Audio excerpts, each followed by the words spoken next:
These are moments when victims are kidnapped on camera. Let's start with this very violent suspect, caught on camera trying to snatch a little girl away from her mother at a Dollar General store. On June 7th, 2016, a mother and her 13-year-old daughter were shopping at a Dollar General store in Hernando, Florida, when 30-year-old Craig Bonello decided it was a good time to kidnap the minor.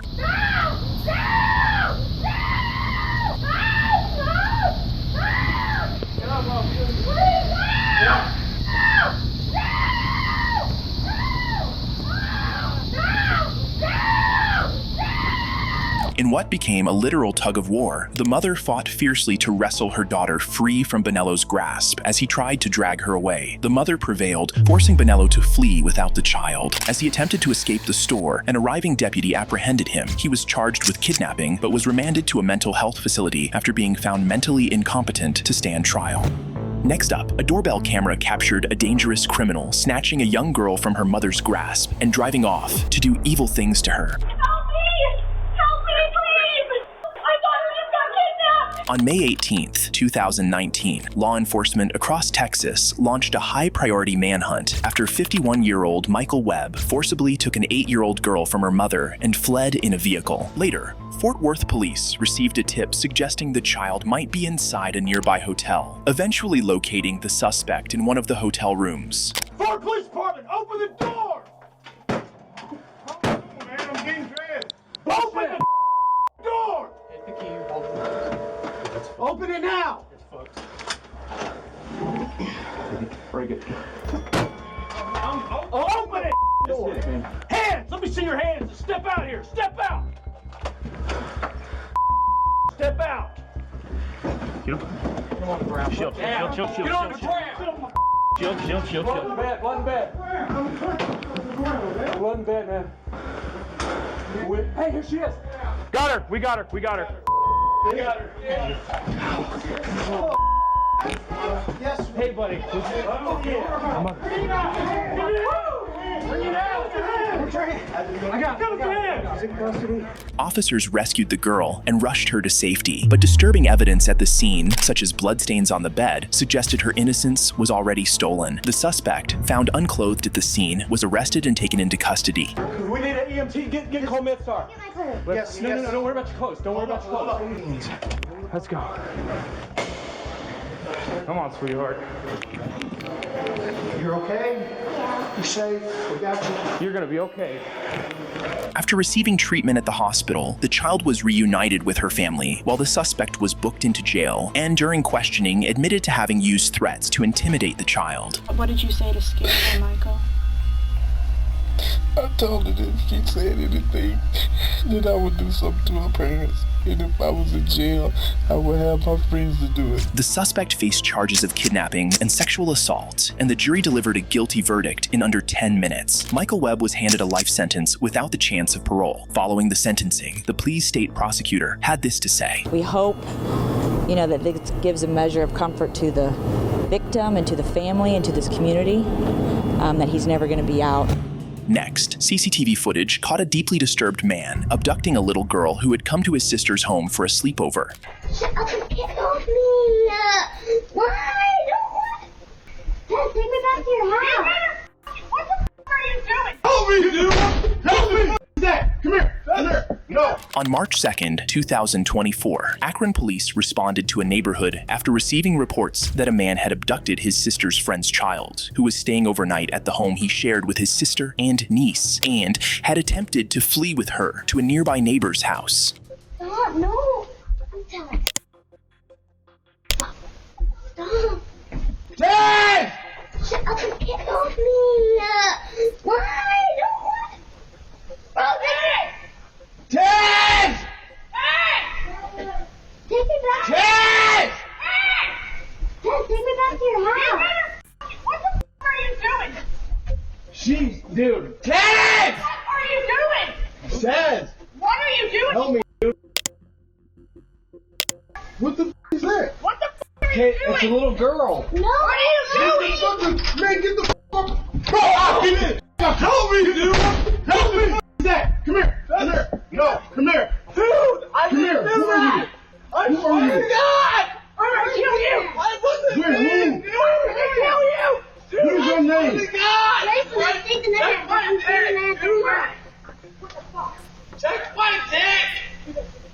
house. Go in the house. Go in the house. Hey, man, what the f***? Go in the house. But I need to go back in. Okay, Des, go in the house. I'm fine. You're fine here. I'm not going. No, Joe.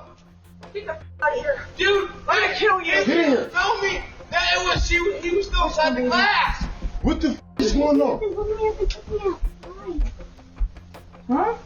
You what? He picked me up and I... That's Who is this? This is What the f is you doing? The neighbor to whose house the suspect had taken the child intervened immediately, securing the child from the deranged man. It wasn't until the officers arrived to investigate, finding the suspect already restrained at gunpoint by the brave neighbor, that it became clear the suspect was suffering from serious mental health issues. Shut up talking to me, bro. He don't got no gun though? No, he don't have the gun. Cool, go back inside. Let me chill, let me figure out what's going on. 17, anybody en route could slow down. Nobody has a gun right now. I have the mail right here on the porch. I apologize for that hot Stand up. Listen. 17, I copy. Bitch, All right, listen. you know him? That's my neighbor. That's your neighbor? That's my neighbor's brother. Okay. He did yard work for me and everything. For some reason, he came to me with a little girl tonight. Help me, man. Where the little girl at? In the house. The child was safely returned to the parents, who were called to the scene, while the suspect was taken to jail and charged with kidnapping. Next, this dangerous man was caught on camera trying to kidnap 2 children from their mother's arms, violently assaulting anyone who tried to stop him. He's after a lady with her kids. He's in the store. We can't get him out. On May 25th, 2025, at Chucky's convenience store in Las Cruces, a woman was preparing to leave in her vehicle with her 2 children when 22-year-old Daniel Beltran Arroyo suddenly attacked her, demanding that she hand over the kids. The disturbing scene prompted passersby to quickly call the police. He's after a lady with her kids. He's in the store. We can't get him out. They're on their way. Everybody's on their way, okay? Several passersby tried to intervene, but were brutally beaten by the violent suspect. Even as they managed to distract the suspect long enough for the children to run back into the store, the suspect chased after them, assaulting store employees and even punching an elderly man who tried to intervene, leaving him bloodied. The suspect then made his way to the restroom, where the mother and her 2 children were hiding, and began trying to kick the door down. It's okay. They're on the way. They're almost there, okay? While police had not yet arrived, hope was not lost. 16-year-old high school wrestling champion Kanan Bauer, who was getting gas a street away, heard the commotion and raced into the store, despite visible bloodstains on the floor, which would have scared most away. Kanan went straight to the restroom, tackled Arroyo, dragged him into the store aisle, and used his wrestling skills to restrain him for over 7 minutes, until officers arrived to take Arroyo into custody. Arroyo was charged with kidnapping, battery, and assault. Tragically, in an unrelated accident in 2022, the brave young hero Kanan Bauer lost his life in a fatal motorcycle crash. Next up, police body cam footage captured a deranged man who had kidnapped an elderly woman and was attempting to throw her off a balcony. Where is he? Let her go! On October 24th, 2024, Queensland police responded to an apartment complex following reports that 23-year-old Tyrone Kuwaiti Sampson had thrown an electric scooter from a balcony and taken an elderly woman hostage. Where is he? Let her go!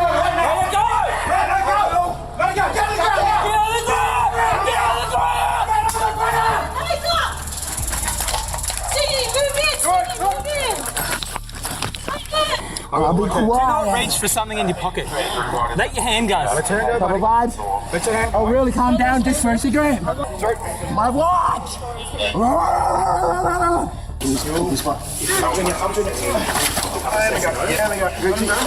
After being taken to the hospital, Sampson was later transferred to jail, where he faced charges including obstruction, destruction of police property, and assault, ultimately receiving a 10-month prison sentence.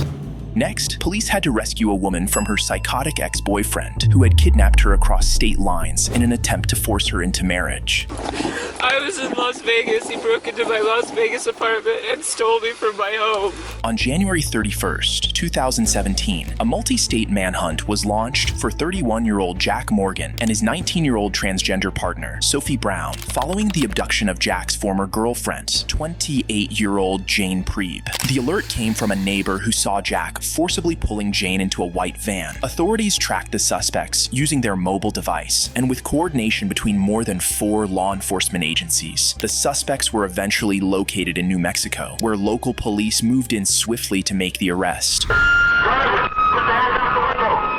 Passenger!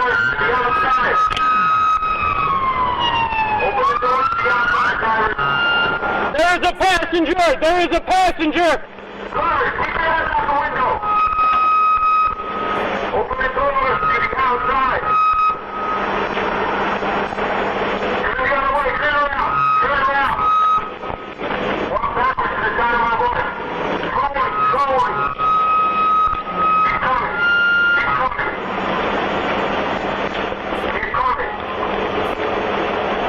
Keep your hands up, keep going back.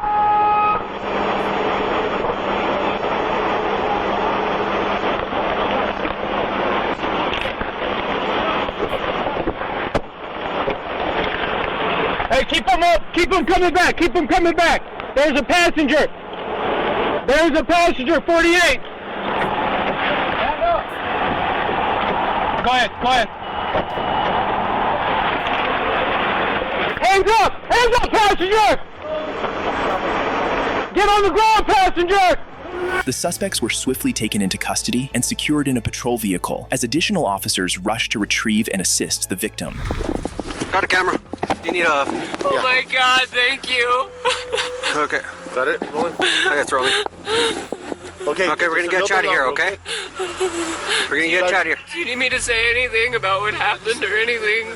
Don't worry about it. Don't worry about it. Just hold on for now, okay? Just hold on, We're gonna okay? get some pictures and we're gonna get you out, okay, man? She had been restrained in shackles, treated no better than an animal. Officers swiftly unfastened the restraints, and through tears, the victim began to share the harrowing details of her experience. He choked me out like 6 times. Here it is, here it is.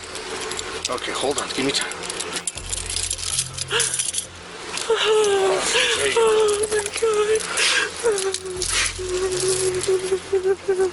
Where are you guys going? I was in Las Vegas. He broke into my Las Vegas apartment and stole me from my home.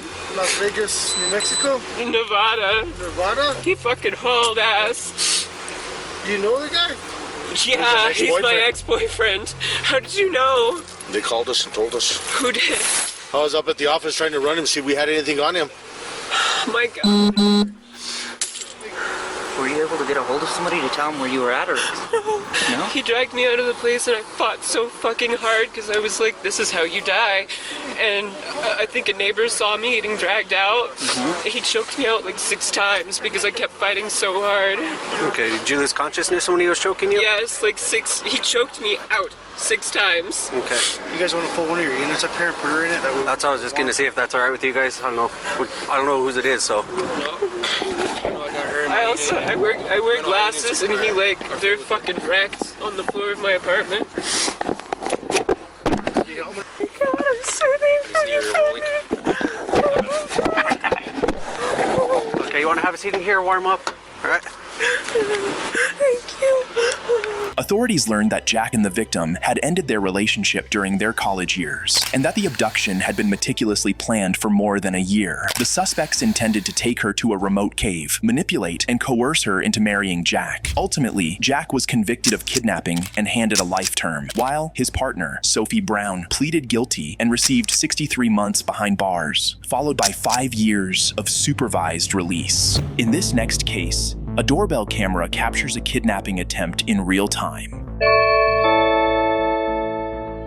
Please help me! Please help me! Mark Anthony Fredrickson was arrested in Hillsboro, Oregon in April 2024 after abducting his wife outside a home near Southeast 32nd Avenue. He was arrested the next morning and charged with kidnapping and harassment. Despite the serious charges, he was released on bail. No updates on the case have been made public. Next up, police had to rescue an 11-year-old autistic boy who was being held captive by his parent in a filthy cage covered in feces. Hello? I know you want the gate open, baby. We're working on that right now. On April 23, 2024, Nevada police officers, accompanied by a school truancy officer, visited the home of Jeffrey and Misty Scalen to perform a welfare check after their 11-year-old autistic son had been absent from school for an extended period. When they knocked, there was no response, but inside the house, they heard loud screams, the sound of a gate being shaken, and a child shouting, "Let me out," immediately signaling that something was terribly wrong. Jeffrey? Sorry to wake you up, bud. What time did you go to bed? About 2, 3. This morning? Yeah. Okay, so it's not horrible. You got some sleep. Yeah. Even though the kids might have kept you awake some. Yeah. So I'm just here because they asked me to be here. Okay. Based on the situation, the kids haven't been in school. One of them is being homeschooled for the number of days that they haven't been in school. Yeah. So they got a few questions based on what they need to do as a school representative for truancy, okay? All right. Does that make sense? Yeah. It sounds like you got some challenges here at the house. Your wife and you have different, schedules to probably try to handle the kids and stuff like that. Yeah. That's great. It sounds like you're trying the hardest you can to make the situation work, right? So, but they still have a job to do based on, their policies and. Students, yes. We're just checking because they haven't been at school.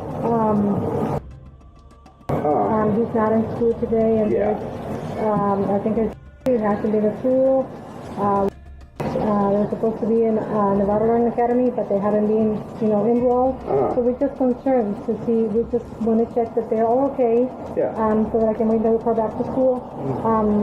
What concerned me was that I heard the banging, and he said, "Let me out, open the door." He thought it was police. He's like, "Police, let me out."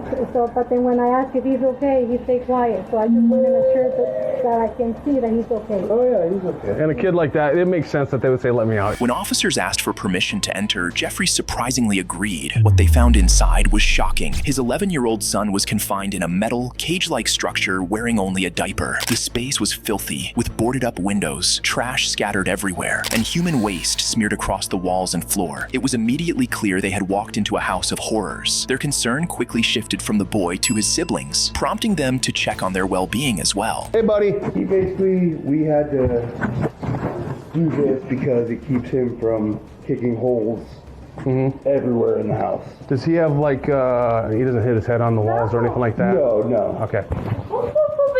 How about the other children then that are supposed to be in school? Yeah, they're upstairs. Are you able to get them down here? Yeah. Although the other children were physically okay, they too appeared neglected. Jeffrey claimed they had all been sick with the flu and said the boy was locked up because he was super destructive. However, the officers weren't convinced and immediately called Child Protective Services as Jeffrey's wife soon arrived on the scene too. So the situation is we're gonna need somebody out en route here. So we got our SVU on the way. Their most autistic child, whose name is basically caged into the downstairs living area. And when I say caged, he's naked. There's feces around. It's extremely messy in the area, and windows are boarded up. Yeah. When did you have this installed then? A few years ago. It was probably 6 years ago. Oh wow. Okay. Hey, the bubble guppies? Oh, the gate opened. You have beautiful voice. I love to hear you talk. Can you tell me something else? Oh yeah. The gate open soon? Yes? Would that make you happy? Oh, I can't wait to make you happy, buddy. Get open! He doesn't answer a lot. He's just Hello? Get wanted out of school. I know you want the gate open, baby. We're working on that right now. The boy, who struggled with speech difficulties related to his autism, was denied access to school and confined in a cage, conditions that likely worsened his challenges. Along with his siblings, the 11-year-old was taken from the home and placed into protective custody by Child Protective Services. Both parents were arrested, convicted of child abuse and neglect, and given a suspended sentence of 364 days, along with 1 year of probation. Thank you for watching. Please like, subscribe, and watch this one.